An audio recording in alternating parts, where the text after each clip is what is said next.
Bajang Ratu. Isih kelingan nalika nancepke dupa, durung lali kegandengan memuji, ora ilang wangi mlati saka rekmamu.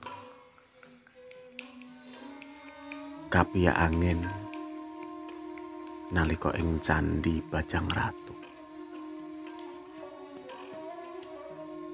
kaya nalika sepisan reruntungan ngronce cerita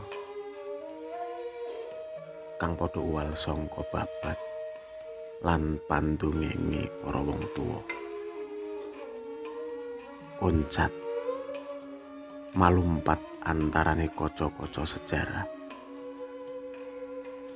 anane mung cathetan kang kaukir ing jiwa ragane dhewe-dhewe. Banjur kepiye karep miyak runggete suket kang ngrukupi kembang ing taman, lan kaya ngopo ngoyak mangsa kang kalindih cidra. Kamangka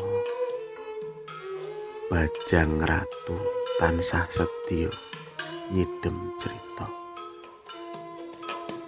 Kembang 1 Mei 2015.